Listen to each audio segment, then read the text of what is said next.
Assalamualaikum warahmatullahi wabarakatuh.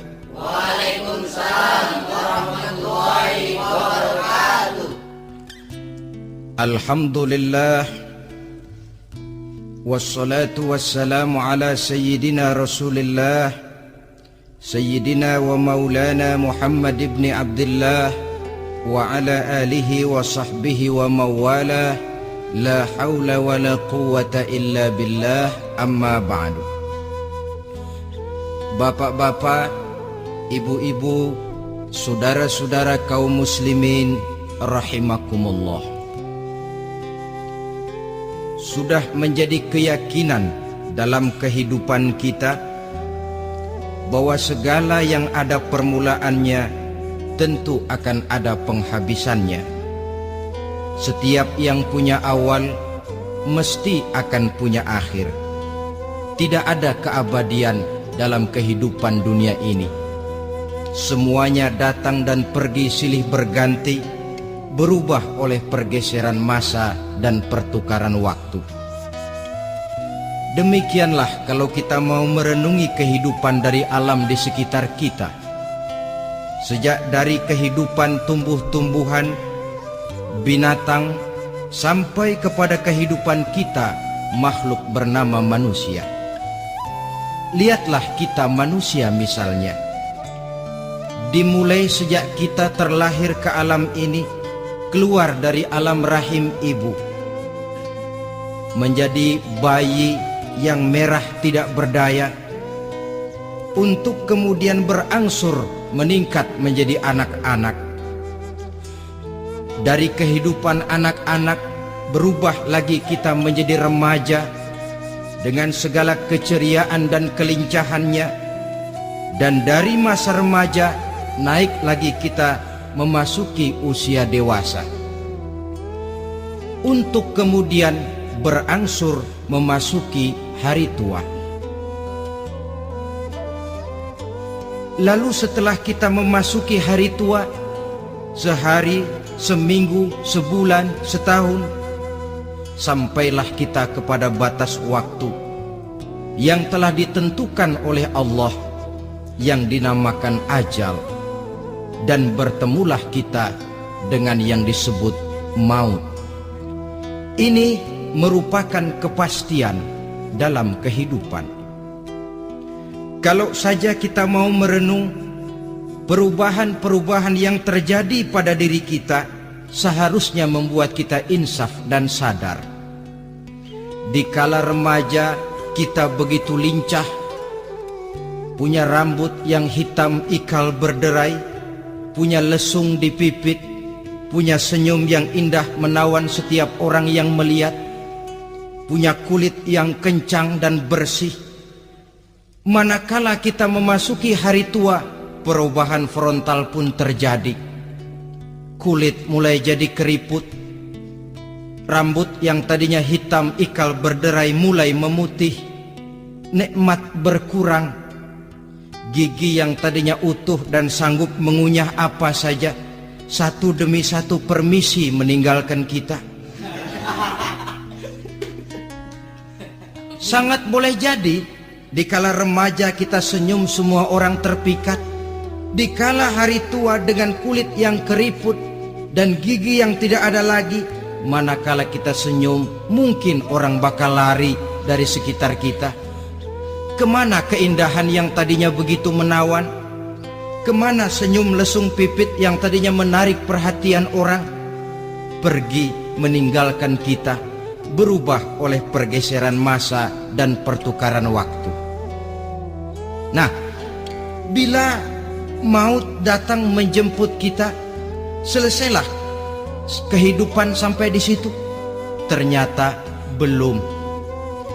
Kalau lahir merupakan perpindahan hidup dari alam rahim ke alam dunia, maka mati hakikatnya merupakan perpindahan hidup dari alam dunia ini ke alam kehidupan yang berikutnya, yang dinamakan dengan alam barzakh.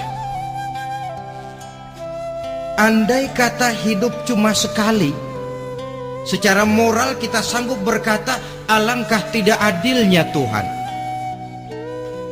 Kenapa? Dalam kehidupan ini kan aneka ragam terjadi. Ada orang yang zolim, ada orang yang dizolimi. Ada orang yang membunuh, ada orang yang terbunuh. Ada orang yang kaya, ada orang yang miskin. Ada orang yang jujur, ada orang yang menghalalkan segala cara. Sehingga banyak ketidakadilan yang terlepas daripada pengadilan dunia. Lalu orang pun bilang, di dunia ini katanya banyak pengadilan tapi sulit keadilan. Di dunia ini mudah mencari pengadilan tapi sulit untuk mencari ketidakadilan. Andai kata hidup cuma sekali, tidak akan ada hidup sesudah hidup yang sekarang ini. Bagaimanakah nasib mereka yang lepas dari pengadilan dunia ini? Alangkah tidak adilnya Allah, andai kata tidak ada kehidupan sesudah hidup yang sekarang. Tentulah akan terjadi di mana orang menghalalkan segala macam cara untuk mencapai tujuan. Yang penting kan saya kaya, yang penting kan saya punya jabatan dan kedudukan tinggi. Kalau perlu jilat atas, jilat atas. Kalau perlu sikut kiri kanan, sikut kiri kanan. Kalau perlu injak bawah, injak yang bawah. Ini prinsip daripada orang-orang komunis. Dan pantas karena mereka tidak percaya kepada kiamat. Pantas karena mereka tidak percaya akan adanya kehidupan sesudah hidup yang sekarang ini. Maka saya menghimbau kepada seluruhnya, kita sudah kadung menyepakati negara ini berdasarkan Pancasila. Kita sudah kadung konsensus bahwa PKI dengan seluruh ajarannya tidak punya hak hidup di bumi Pancasila yang kita cintai ini.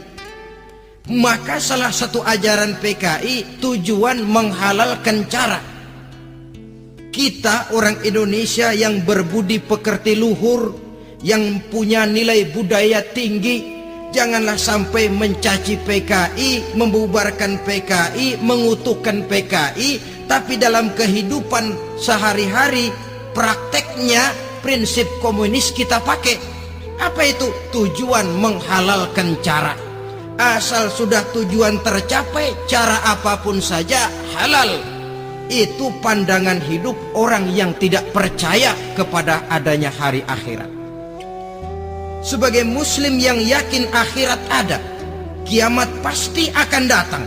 Hidup tidak cuma sekali. Maka kalau kita zalim, kalau kita berbuat aniaya, kalau kita melakukan korupsi, kalau kita merugikan orang lain, boleh jadi kita terlepas daripada pengadilan dunia. Tapi ingatlah, kita tidak akan pernah lepas dari pengadilan Allah, pengadilan Qadhi Rabbul Jalil, di mana kita akan diadili dengan seadil-adilnya, dan tidak satu perbuatan yang bersifat salah, yang bagaimanapun kecilnya, yang akan lepas dari pengadilan di akhirat itu nanti. Pantas saja kalau satu hari malaikat Jibril datang menasehati Rasulullah sallallahu alaihi wasallam, yang artinya juga menasehati kita semua. Apa kata malaikat Jibril kepada baginda Nabi? Ya Muhammad, ish ma syi'ta fa innaka mayyitun. Hai Muhammad, hiduplah semau kamu, tapi jangan lupa kamu pasti akan mati. Kalau memang dilarang tidak terlarang, dicegah tidak tercegah, kamu mau melaksanakan hidup menurut maumu sendiri, persilakan, hiduplah menurut mau dan gayamu. Tapi jangan lupa, fa innaka mayyitun, satu saat kau pasti bakal mati. Dan mati itu bukan akhir dari segalanya, dia babak baru bagi kehidupan selanjutnya. Silakan hidup menurut maumu, tapi jangan lupa kau pasti akan mati. Wa'mal ma syi'ta fa innaka majziyun bih. Kerjakan apa saja yang kamu mau. Kalau kau mau menghalalkan segala macam cara, persilahkan halalkan segala macam cara. Tapi jangan lupa kau akan mendapat balasan dari seluruh amal perbuatanmu. Wa ahbib ma syi'ta fa innaka mufariquhu, dan cintailah apa saja yang mau kau cintai. Kau cintai anak istrimu, silahkan. Kau cintai harta bendamu, tafadhal. Kau cintai tanah airmu, kau cintai pangkat dan jabatanmu, persilahkan. Tapi jangan lupa, fa innaka mufariquhu, kau pasti akan berpisah dan akan meninggalkan segala yang kau cintai itu. Apa artinya ini buat kita? Ternyata sesudah maut datang menjemput kita, ada kehidupan sesudah hidup yang sekarang ini. Ini yang mendorong kita untuk dalam kehidupan di dunia ini tidak melakukan prinsip saenake dewe, semaunya sendiri saja, asal perut kenyang, asal pangkat tinggi, asal harta dapat. Masa bodoh dengan merugikan orang lain, masa bodoh dengan menipu orang lain. Iku jenenge saenake dewe.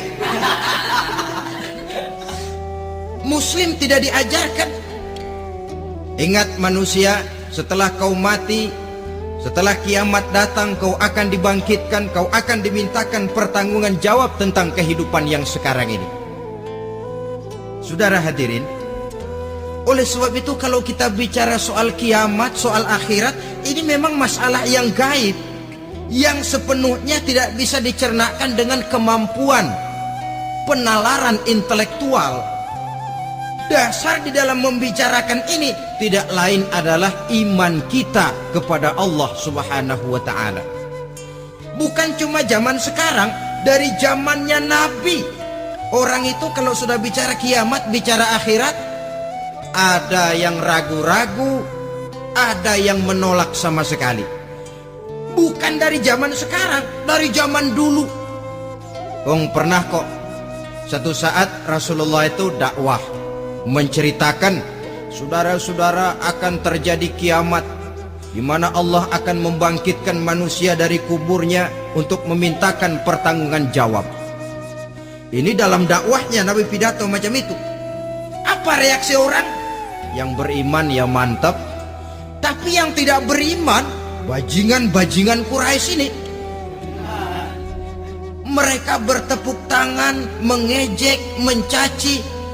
Malahan ini yang luar biasa, ada dua orang kafir, namanya Ubay bin Ka'ab dan Al-As bin Wa'il. Mendengar pidato macam ini, mereka buru-buru pulang ke rumah. Ngapain? Ngambil pacul.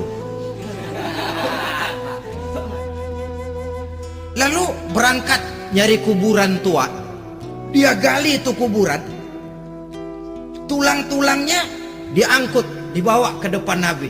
Ya Muhammad, tulang-tulang yang udah hancur begini, siapa yang bisa ngidupin lagi? Yang macam-macam aja kamu Muhammad, nggak rasional, nggak masuk akal. Allah menjawab. Apa kata Allah? وَضَرَبَ لَنَا مَثَلًا وَنَسِيَ خَلْقَهُ قَالَ مَنْ يُحْيِي الْعِظَامَ وَهِيَ رَمِيمٌ قُلْ يُحْيِيهَا الَّذِي أَنْشَأَهَا أَوَّلَ مَرَّةٍ وَهُوَ بِكُلِّ خَلْقٍ عَلِيمٌ. Mereka memberikan perumpamaan kepada kami, kata Allah. Mereka melupakan asal kejadiannya. Mereka bertanya, siapa yang sanggup menghidupkan tulang belulang yang sudah hancur kayak begini? Qul yuhyiha allazi ansha'aha awwala marrah.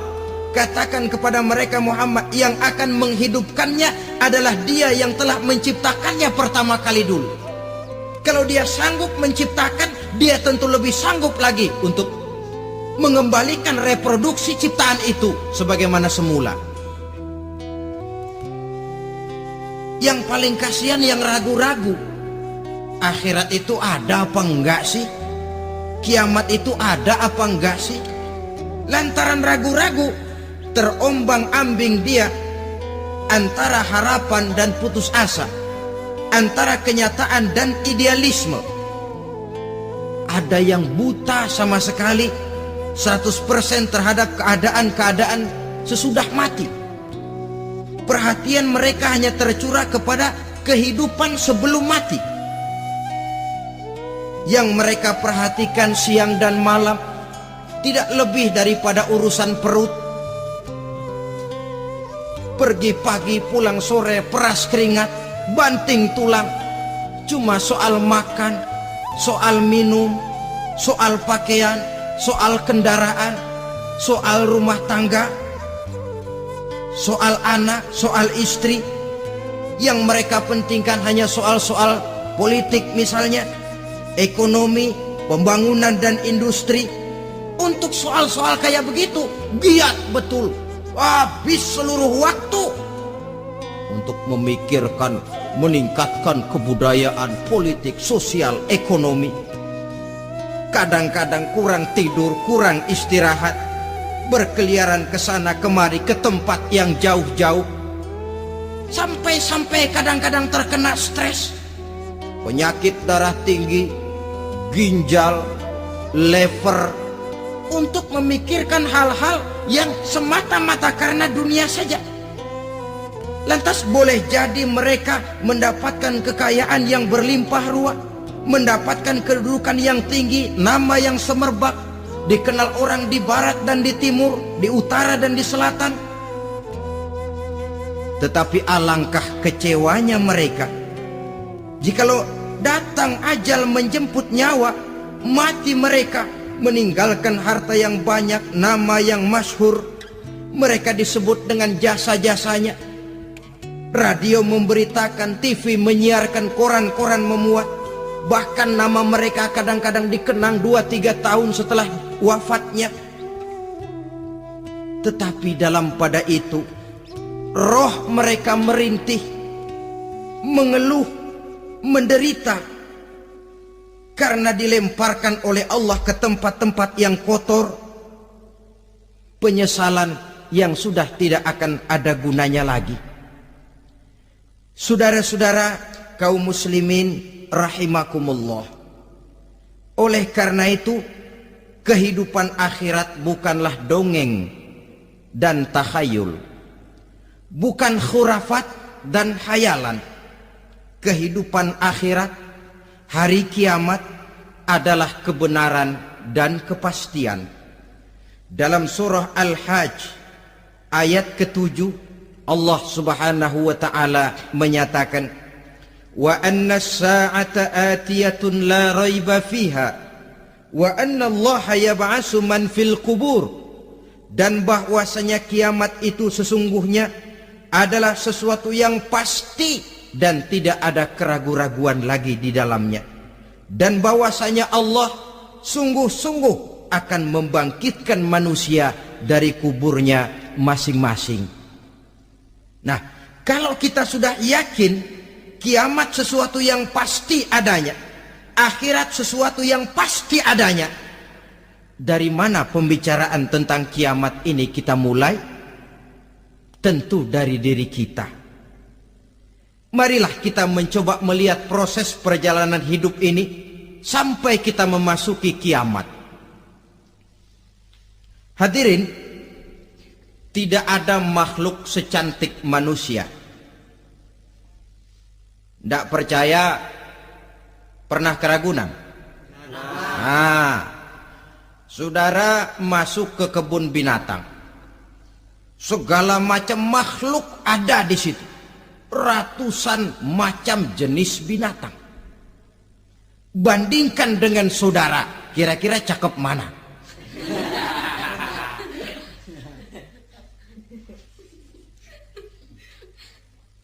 Dari seluruh makhluk yang diciptakan Allah itu, manusia fi ahsani taqwim, dalam bentuk yang paling sempurna, sejak susunan biologis sampai kemampuan berpikir. Biologis kita, ya Allah, diciptakan kita begini rupa, diberikan 2 kaki untuk berjalan, 2 tangan untuk bekerja, diberikan 2 mata, dua-duanya di depan. Pernah saudara mikir kalau mata kita yang satu di depan, yang satu di belakang? Rasanya nggak laku kacamata itu.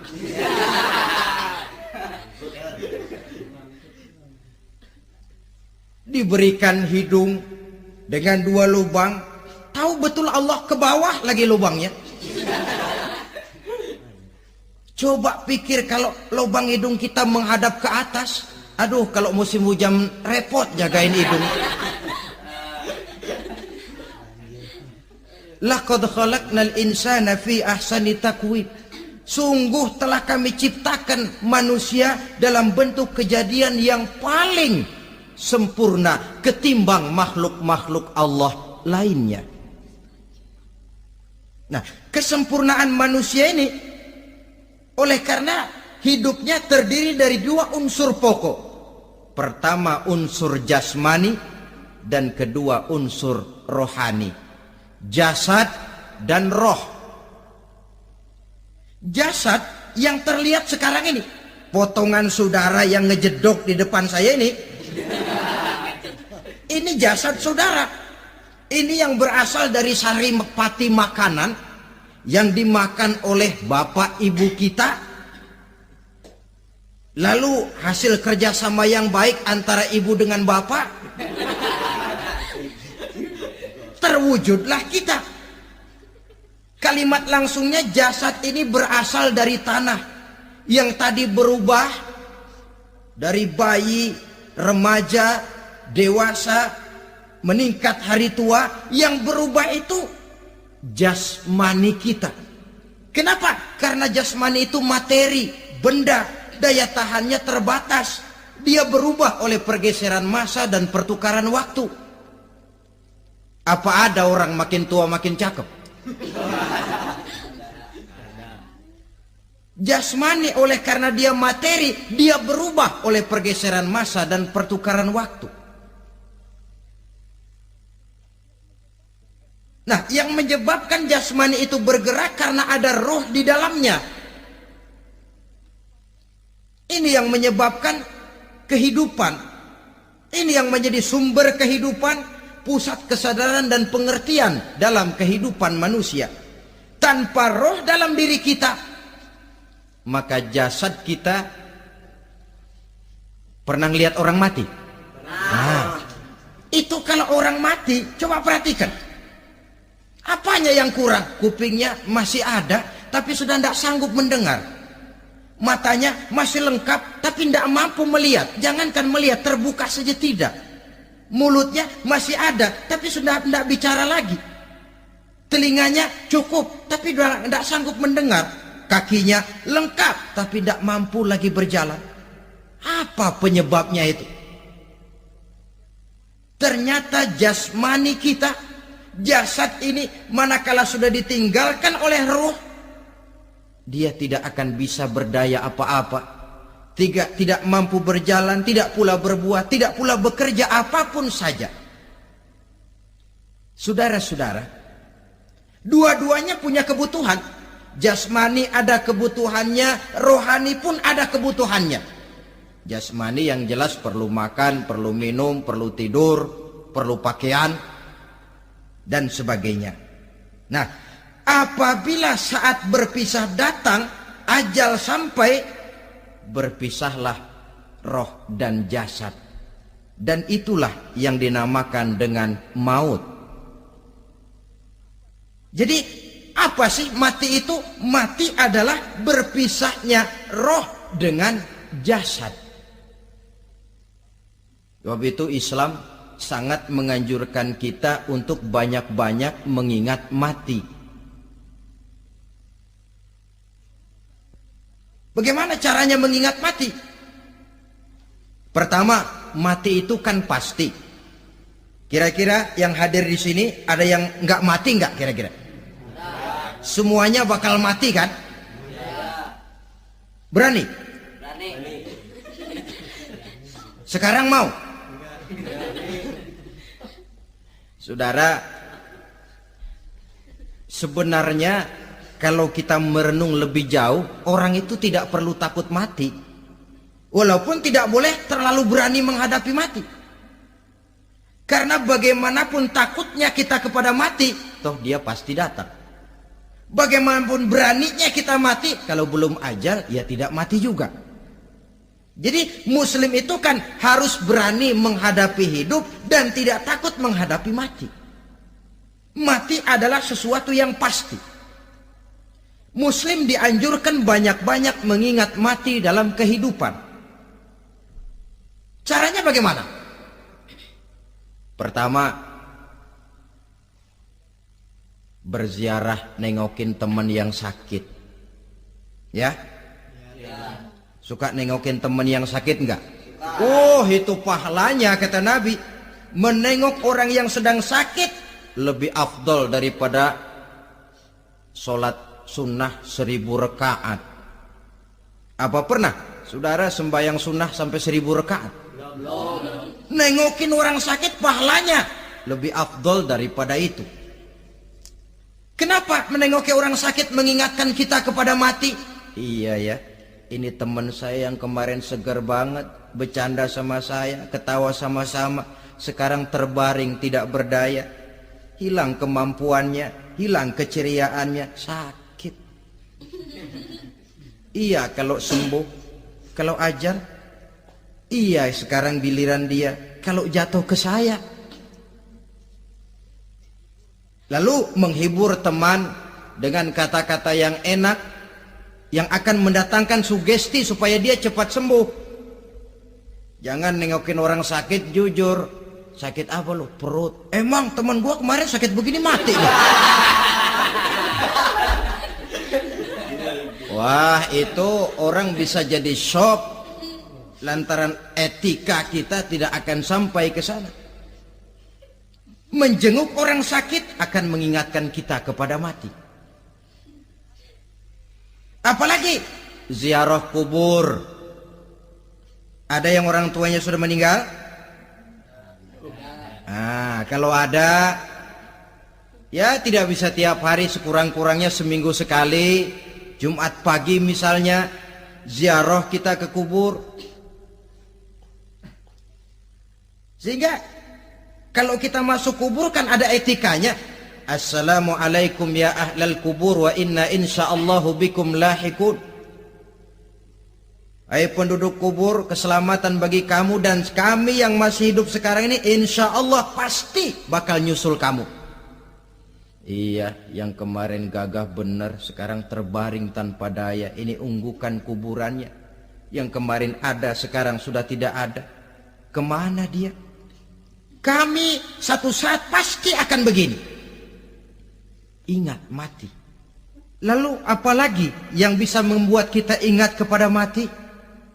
Mengawal jenazah. Bukankah sangat dianjurkan oleh agama? Bahkan kalau bisa sejak mengurusnya, memandikannya, mengkafankannya, menyolatkannya untuk kemudian mengantarnya ke kubur. Hari ini saya antar dia ke kubur, besok boleh jadi saya yang diantar orang. Hari ini saya solatkan dia, besok boleh jadi saya yang disolatkan orang. Hari ini saya masukkan dia ke liang lahat, besok mungkin giliran saya dimasukkan orang ke liang lahat. Ingat mati, tumbuh kesadaran. Lalu daya positifnya dalam kehidupan apa? Nah, saudara-saudara hadirin, orang yang mengingat mati bukan lantas menjadi lemah dalam kehidupan, menjadi putus asa, sedikit semangat, terbentur kesulitan, mudah frustasi. Bukan itu tujuannya kita diperintah mengingat mati. Jelasnya Islam menganjurkan kita untuk mengingat mati guna maksud-maksud yang positif, supaya orang lalu sadar hidup ini cuma sebentar. Maka mumpung hidup, nah ini mumpung, tapi mumpung yang baik. Mumpung hidup, maka hidup yang singkat ini harus saya pergunakan dengan sebaik-baiknya, melakukan kebajikan yang sebanyak-banyaknya, menjauhkan rasa malas, menunggu keajaiban yang datang dari langit, berleha-leha, bermain-main, sementara maut kalau dia datang tidak pernah main-main. Pantas kalau seorang penyair bernama Syauqi memesankan tazawwad bittaqwa fa innaka la tadri idza hanna al-lailu hal ta'ishu ila al-fajri kam min sahihin mata min ghairi illatin wa kam min alilin 'asha hinan min ad-dahri. Persiapkan dirimu dengan takwa, sebab kamu tidak tahu apabila malam datang kamu masih bisa hidup apa enggak besok pagi. Apa ada jaminan saudara yang kumpul di depan saya malam ini besok masih bisa hidup? Tidak. Ada jaminan? Tidak. Tidak ada sama sekali. Kam min sahihin mata min ghairi illatin. Berapa banyak orang sehat mati nggak pakai sakit lagi. Sebabnya kadang-kadang ringan saja. Ada yang cuma jatuh di kamar mandi mati. Ada yang cuma ketiban pensil. Iya, kalau ketiban pensil 3 peti masa nggak mati. Ta'addadatil asbab wal mautu wahid. Sebabnya boleh jadi macam-macam, tapi mati satu juga, yaitu mati. Dia seperti kelapa yang terlalu tua jatuh ke bawah, yang kembang baru keluar pun jatuh ke bawah. Itulah mati. Dia datang menjemput yang bayi, dia datang mengambil yang anak-anak, dia datang juga kepada yang remaja, kepada yang dewasa, kepada yang tua sekalipun. Jangan yang remaja lalu berpikir, gua rasanya masih jauh banget mau mati. Ini sesuatu yang pasti yang kita tidak pernah diberitahu kapannya. Kalau dikasih tahu kapannya kan kita bisa, umpama malaikat maut datang ke rumah saya, saudara Zainuddin kau mati 80 tahun lagi. Wah, saya kan berhitung, masih lama, poya-poya aja dulu . Tapi ini tidak pernah diberitahu kepada kita. Lantaran tidak diberitahu itulah kita perlu bersiap-siap dengan selalu mengingat-ingat mati yang mendorong kita untuk berbuat positif. Satu contoh peringatan mati yang mendatangkan positif pada peristiwa ketika turun perintah hijrah. Ketika di Mekah sudah terpepet turun perintah hijrah. Ini sahabat yang berangkat hijrah, jangan dikira semua bulat hati. Ada yang mikir, kalau saya hijrah berangkat dari Mekah ke Madinah, nanti di tengah jalan dicegat oleh kafir Quraisy lalu dibunuh, mati saya. Takut mati. Allah peringatkan, kullu nafsin za'iqatul maut. Kamu disuruh hijrah saja takut mati, padahal kamu tahu semua yang hidup bakalan mati. Diam saja di Mekah mati, hijrah ke Madinah pun akan mati. Mendengar ayat ini, Sayyidina Umar bin Khattab seperti dibakar semangatnya. Kalau sebagian sahabat hijrah sembunyi-sembunyi, beliau mau hijrah itu malah bajingan Quraisy dikumpulkan dekat Ka'bah. Pidato, ya ma'syarah Quraisy, dedengkot Quraisy, dengerin. Besok pagi yang namanya Umar bin Khattab mau hijrah dari Mekah ke Madinah. Siapa yang kepengen kepalanya berpisah dengan badannya, persilahkan cegat Umar di jalanan. Besok dengan tenang dia berangkat hijrah, gak ada yang berani nyegat. Tuh Quraisy juga barangkali mikir, gue ngapain nyegat penyakit. Begitu ingat mati, timbul semangat juang, timbul semangat berbuat. Ini ingat mati yang positif, bukan yang melemahkan semangat. Dah jangan kerja rajin-rajin dah, lu bakalan mati. Ini ingat mati yang salah pasang. Ingat mati seharusnya mendorong manusia untuk berbuat lebih tekun. Allah memberikan peringatan, qul innal mauta allazi tafirruna minhu fa innahu mulaqikum. Katakan, maut yang kamu akan melarikan diri daripadanya, yang kamu takuti benar dia pasti akan datang menjemput kamu.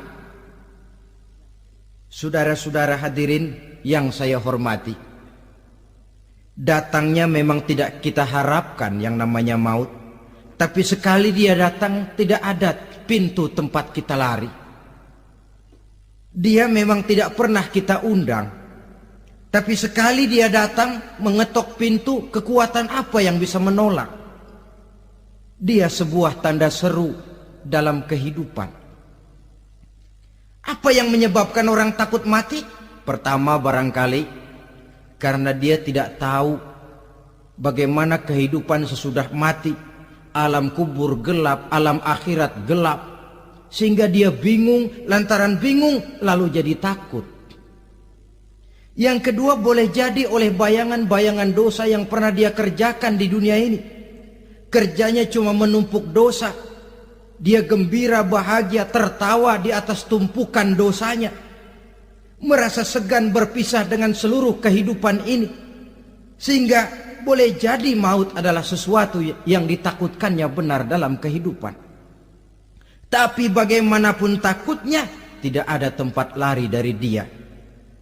Dalam ayat lain Allah jelaskan, Aynama takunu yudrikumul mautu walau kuntum fi burujim musayyadah. Di mana saja kamu berada, dalam benteng yang paling tangguh sekalipun, maut pasti akan datang menjemput kamu. Nah, bagaimana caranya maut datang menjemput kita?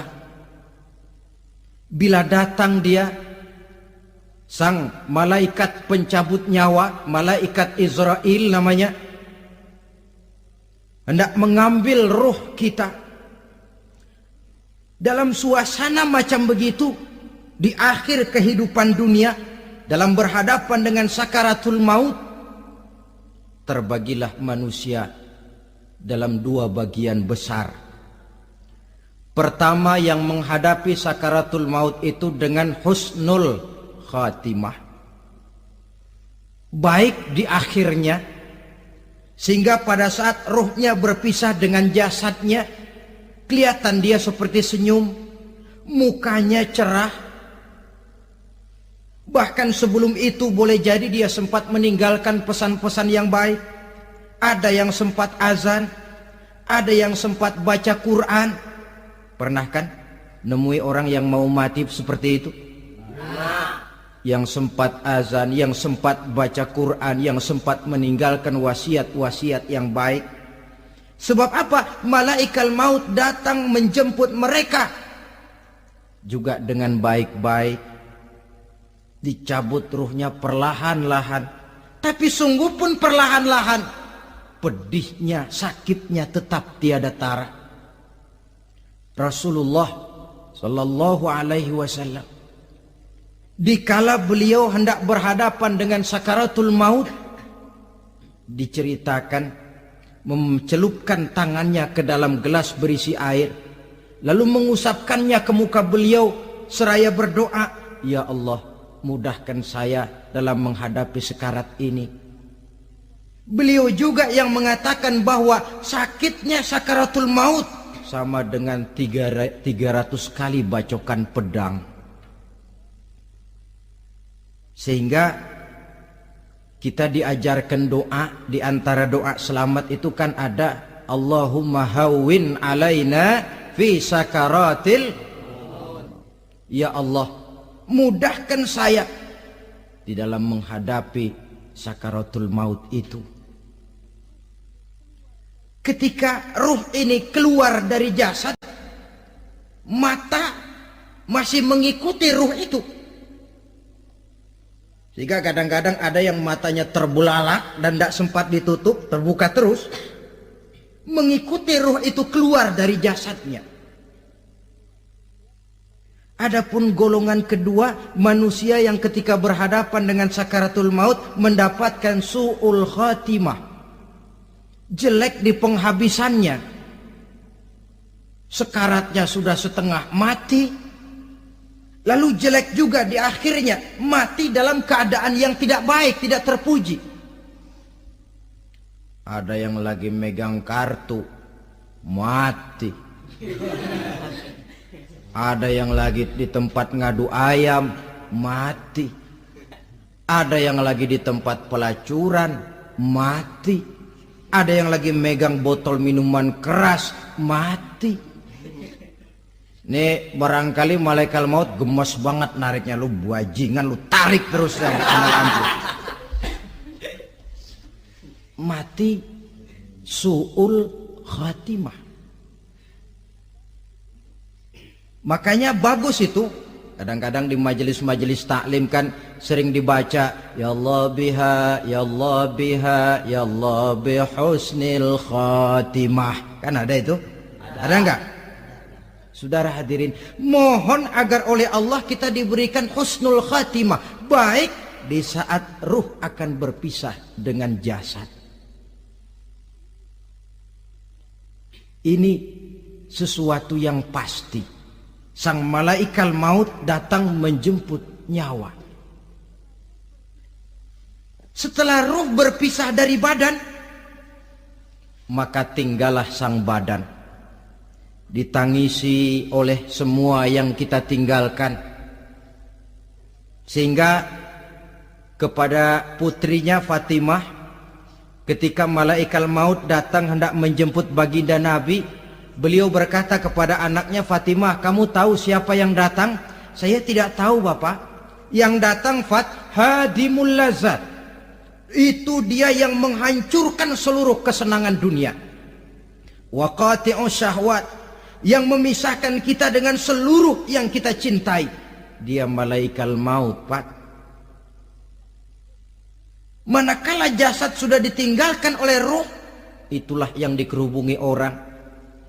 Anak menangis, istri menangis, orang tua bersedih, teman-teman merasa kehilangan, menangisi jasad. Diuruslah jasad kita, dimandikan sebagaimana mestinya, dikafankan dengan kain putih 3 lembar, itu yang hendak kita bawa kembali ke tempat asal kita. Pakaian sutra, jas yang mereknya Switzerland wool, kain yang Samarinda, sepatu yang Belly atau Beltoni, jam tangan yang Rolex, kendaraan yang serba mewah, tidak ada yang menyertai kita. Kain putih 3 lembar itu saja lagi. Demi setelah dikafankan, dibujurkan kita menghadap ke arah kiblat, orang banyak pun datang menyolatkan kita dengan 4 takbir, diiringi dengan doa, lalu upacara pelepasan, berangkat kita meninggalkan anak, istri, suami, kampung halaman, tanah air, bahkan alam dunia ini. Selamat tinggal alam dan seluruh isinya. Tinggallah yang tinggal. Saya akan kembali ke tempat asal dari mana saya datang, untuk kembali mempertanggungjawabkan seluruh perbuatan saya dalam kehidupan ini. Manakala upacara pelepasan selesailah sudah, dimasukkan kita ke keranda jenazah, digotong orang, bismillah wa ala millati rasulillah, dibawa ke tempat peristirahatan terakhir katanya. Padahal dulu kalau mau kita istirahat, ke villa lah kita, ke Bali lah kita, ke Hong Kong lah kita, ke tempat-tempat tamasya yang indah. Oh, rupanya akan sampai juga perjalanan menuju tempat peristirahatan terakhir, yang luasnya tidak akan lebih dari 2 kali 1 meter. Diusung orang kita, diantarkan orang banyak. Manakala sampai ke atas liang lahat, pengusung jenazah dibuka, diturunkan kita ke liang lahat, dibaringkan. Gumpalan tanah akan jadi bantal kita. Muka dibuka, dihadapkan ke arah kiblat. Setelah itu ditutup liang lahat kita dengan kayu. Masih belum kurang, diuruk dengan tanah. Yang menguruk orang-orang yang tadinya mencintai kita, menyayangi kita. Tapi ketika jasad sudah ditinggalkan ruh, habis rupanya cintanya. Coba jasad kalau sudah ditinggalkan ruh, 3 hari aja di rumah, serem. Ya mayit, siapa yang betah nemenin mayit?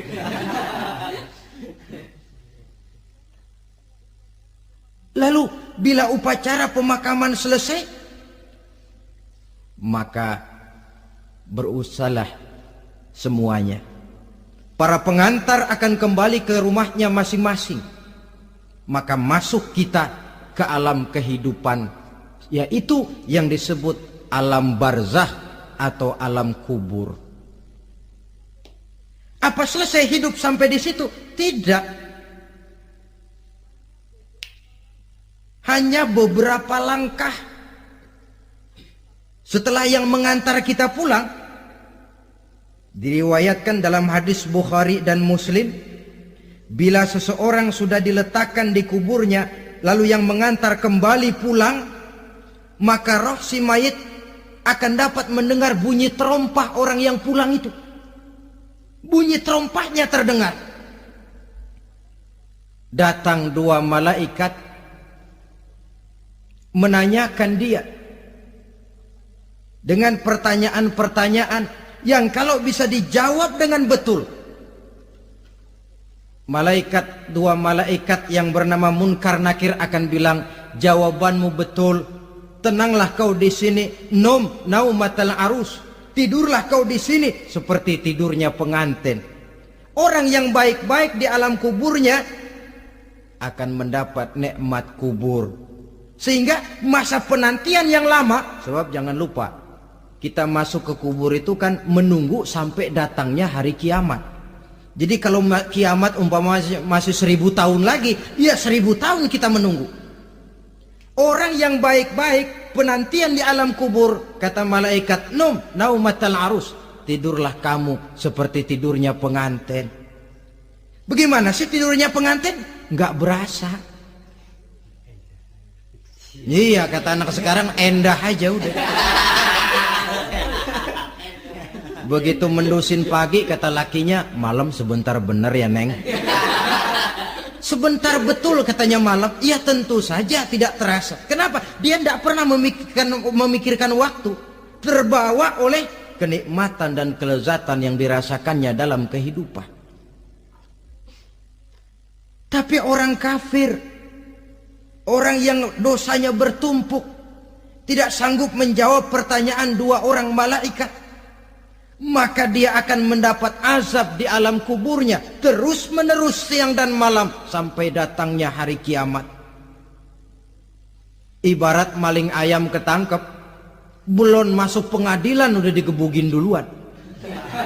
Kan begitu kan? Ada maling ayam nggak di sini?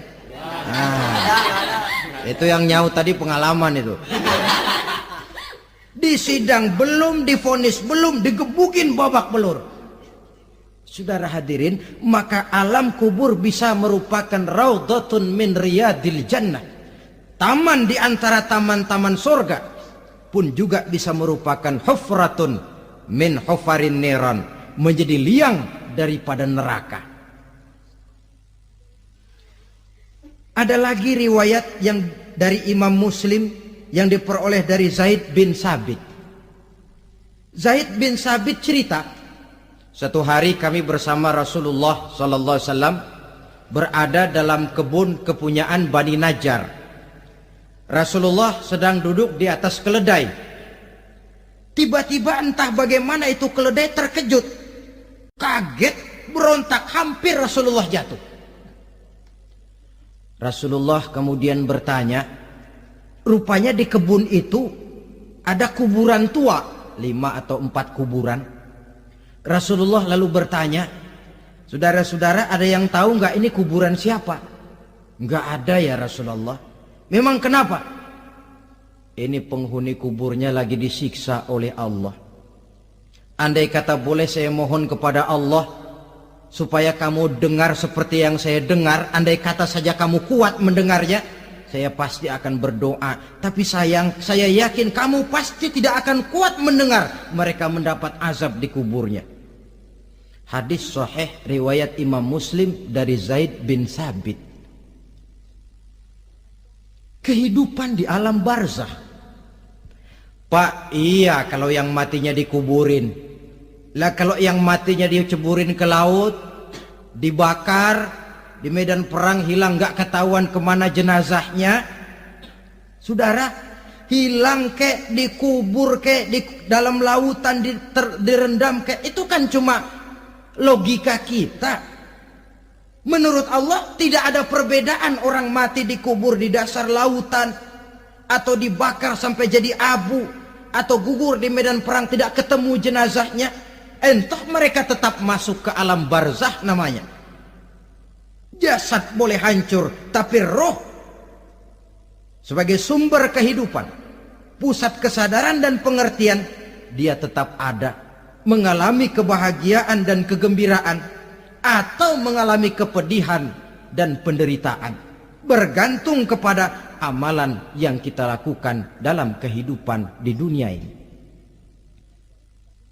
Maka dalam Yasin tadi kan jelas, qul yuhyiha alladzi ansha'aha awwala marrah, yang menghidupkan mereka yang dikubur di dasar lautan, mereka yang dibakar sampai jadi abu, yang akan menghidupkan ialah Allah yang menciptakan mereka dulu pertama kalinya. Jadi kalau sudah ada aslinya, ya tentu tidak perlu contoh lagi, akan sangat mudah membuatnya. Orang tua kita, keluarga kita yang sudah berpulang, mereka di alam barzah sekarang ini bisa mendapat nikmat kubur, bisa mendapat azab kubur, bergantung amalan mereka dalam kehidupan di dunia ini. Dalam Musnad Imam Ahmad dan Sahih Abi Hatim malah ada tambahan riwayat, orang yang banyak kebajikannya di dunia, amalannya akan datang menemani dia. Sholatnya dekat kepalanya, puasa sebelah kanan, zakat sebelah kiri, menghibur dia. Malahan dikatakan berbentuk orang yang cantik menemani dia di alam kuburnya. Aneh, dia tanya, man anta lam ara fid dunya ajmal minka, siapa kamu? Di dunia ini belum pernah saya melihat orang secantik kamu. Dia jawab, ana amaluka soleh, saya adalah amalmu yang soleh yang kau kerjakan waktu di dunia. Saya sekarang diperintahkan untuk menemani kamu di sini. Alhamdulillah. Sedangkan amalnya yang jahat akan datang dalam bentuk yang menyeramkan menemani dia di sana. Bayangin deh, di kuburan ditemenin yang serem-serem. Sama juga di dunia. Di dunia, kalau kita di tempat gelap ditemenin orang cakep, enak nggak? Enak. Wah, pengalaman.